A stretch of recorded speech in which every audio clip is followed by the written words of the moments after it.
Good morning, everyone. You've been doing awesome work so far. I'm glad many of you are enjoying this read aloud, so I'm going to keep going. We're on chapter 15. Gregor found a spot on the floor at the front of the boat and made a bed out of blankets. Aries landed on a nearby seat. Hey, Aries, he said, what's up? I am unsettled about your rescuing the rat, said Aries. Oh, great, thought Gregor. Here we go again. But he had it all wrong. I could not let go of the boat. I would have dived for you, but I could not let go of the boat without everyone falling, Aries said, his wings fluttering in distress. Well, I know that, said Gregor. Of course you couldn't. I didn't expect you to. I did not want you to think, as your bond, that I would not come after you, said Aries, the way I did not go after Henry. I didn't. I don't. You've already come after me way more than I've come after you, said Gregor. You did the only thing you could do. Gregor sat on his makeshift bed. Boots climbed into his lap and gave a big yawn. I sleepy. Yeah, me too. Let's get some shut-eye, okay? He lay down with Boots in the crook of his good arm and pulled a blanket over them. We shut eyes, Boots said, and snuggled off to sleep. Gregor had neglected to put the life jacket back on her again. He really didn't think she could sleep in it anyway, but what if they ran into another squid or whirlpool or something? Hey, Aries, he said, if something bad happens, again, I need you to promise something. What's this promise? Said the bat. Save Boots. Save her before me. I know we're bonds and all, but get her first. Aries thought about for a moment. I will save both of you. But if you had to choose one of us, choose Boots, okay? Said Gregor. There was no answer. Please, Aries. The bat sighed. I will save her over you if I must choose, if this is what you wish.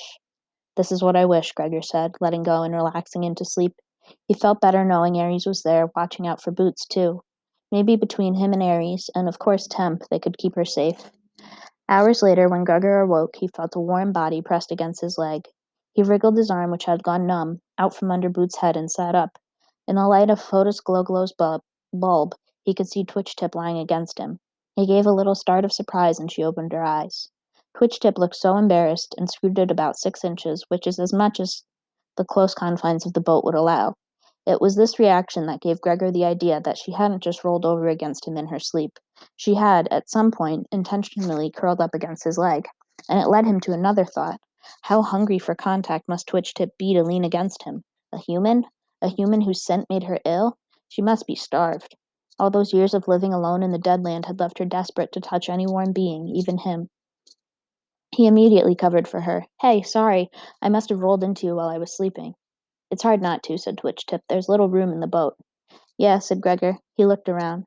Marith was in the back, steering. Andromeda stood guard next to him.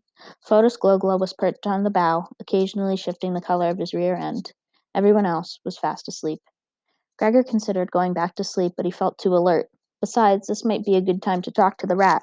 He tried to think of a way to start the conversation, but Twitch Tip began it herself. I know you made them save me, said Twitch Tip. Well, I kind of spearheaded the whole thing, said Gregor, not wanting to let her know how readily the others would have let her die. But she knew anyway. Ripred was right about you. He said I couldn't judge you like I would other humans. That's interesting, because I think Vicus said something similar to me about Ripred, said Gregor. The subject made him uncomfortable. So, how long have you been living on your own? 3 or 4 years, said Twitch Tip. Why'd they drive you out? The other rats, I mean. They're so into smell, it seems like you'd be famous, said Gregor. I was, in a way, for some time. Then I realized I could smell their secrets, and no one wanted me around, said Twitch Tip. I can smell yours, too. My secrets? Like what? Asked Gregor. He tried to... Sorry. He tried to think about what his secrets might be. His father's disappearance used to be a kind of secret, or at least it was something he never discussed much, but that was over. Of course now, the Underland was a secret, but only in the Overland. So what was she talking about?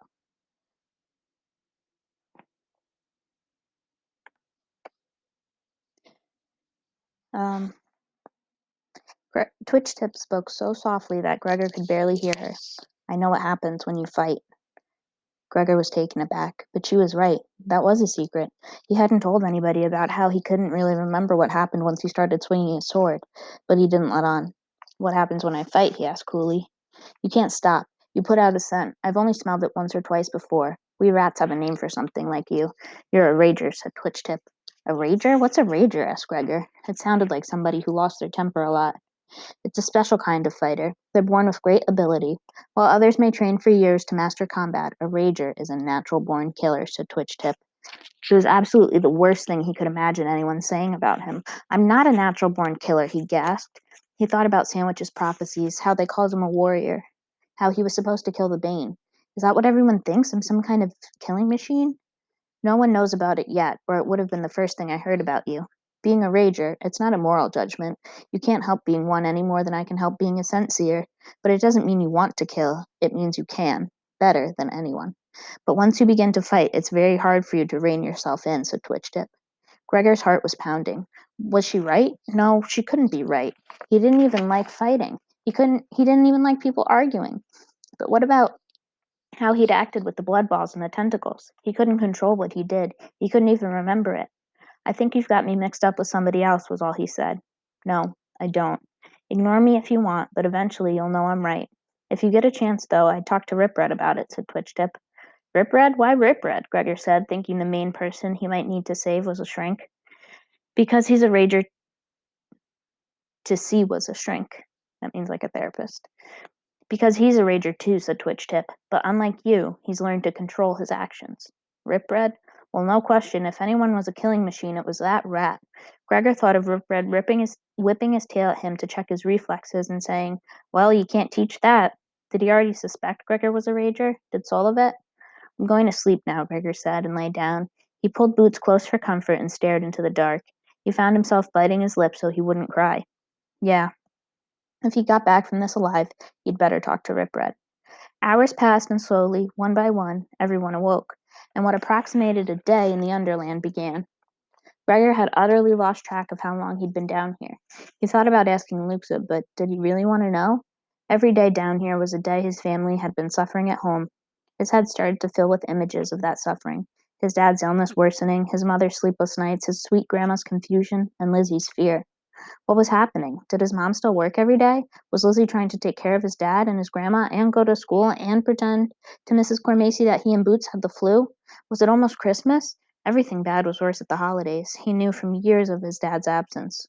All around you were people in an extra happy mood, and it just made your own hurt bigger. Now that his dad was back, Gregor had thought his family might have one of those Merry Christmases again, even if there wasn't a ton of money for presents. And here he was, miles below his home, going to kill a giant white rat and trying to keep his baby sister alive while his family watched the hands crawl around the clock and waited. Ho, ho, ho. Besides that, everyone on board was driving one another crazy. It had been an effort for all the different species, human, rat, bat, roach, and firefly, to be cohabitating in two boats.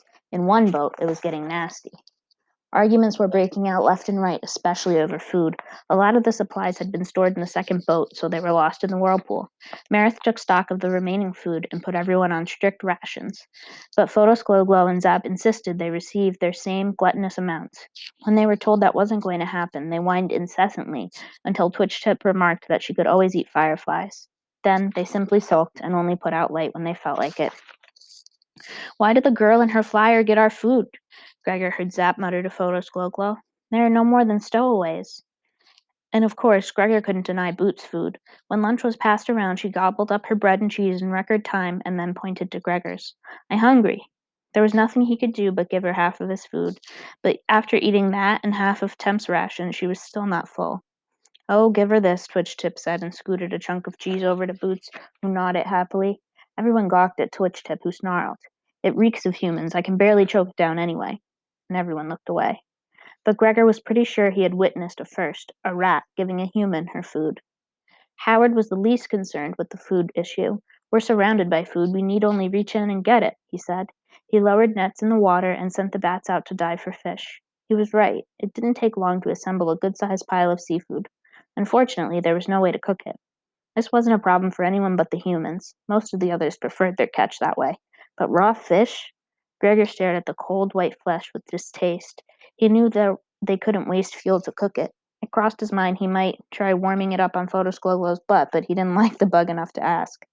You should try it. It's not as bad as you think, Howard said, popping a big piece into his mouth and chewing it up. Sometimes we serve it this way at the font, although it's not done in regalia. Gregor nibbled on the edge of a chunk and decided it was edible. Then he remembered that a lot of people ate sushi and that was raw fish. He'd walk by Japanese restaurants with beautiful displays of fish and rice and seaweed assembled into bite-sized pieces. It was expensive, too. He'd never had it, but his friend Larry had, and said it was okay if you put a bunch of soy sauce on it. Gregor closed his eyes, pretended he was at a fancy restaurant, and stuck a whole piece in his mouth. He wished he had some soy sauce, too. Luxa was trying to get it down, too. Gregor could see she didn't like it any better than he did, but since she wasn't supposed to be here, she couldn't really complain. Besides, she wouldn't want to look like she couldn't handle eating something her cousins could eat. Boots took a bite and unceremoniously spit it out, then wiped her hand repeatedly over her tongue. No like, no like. They were still working on getting her to eat breaded fish sticks with ketchup at home, so that wasn't surprising. Twitch-Tip, who had put down about half a dozen fish in a snap, suddenly lifted her head and began to scrunch her nose around. Land, we're coming to land. Marith pulled out a map and scrutinized it. We should not be, not for several days. I hope the whirlpool has not thrown us off course. Howard consulted a compass. No, we're going in the right direction. Can you tell us the nature of the land? Perhaps 1 mile around, Twitch-Tip said, wriggling her nose. Around? Oh, then it's an island, asked Howard. He pointed to a spot on the map. I place us here, but there's no island recorded in this area, although it's been many years since these waters were charted. I believe it's recently formed, said Twitch-Tip. It has the smell of fresh lava. Is there life on it? Asked Marith. Twitch-Tip closed her eyes and concentrated. Yes, a great deal. No warm bloods, though. It's all insect. But I don't have a name for their scent. Gregor started fastening Boots up in her life jacket. The last time Twitch-Tip didn't have a name for something they had all almost drowned. An island of unfamiliar insects? That didn't sound good. After about another half an hour of sailing, the bats began to raise their heads. Now they were picking up the island on their radar, too. How big are the bugs, can you tell? Asked Gregor. Everything was so oversized here. Not large, said Aries. Tiny, in fact. That made Gregor feel a little better. Until Aurora added, there are millions of them. Can you recognize them, Pandora? Howard asked. The bat shook her head. No, they are most like the mites we encountered on the island of Shell, but these have a different voice. What were the mites like? Asked Gregor. Oh, they were harmless, as small as the head of a pin, and while they did bite, it was not lasting, said Howard. And they were very tasty, added Pandora, not unlike bluebits. This comment seemed to arouse the interest of all the bats.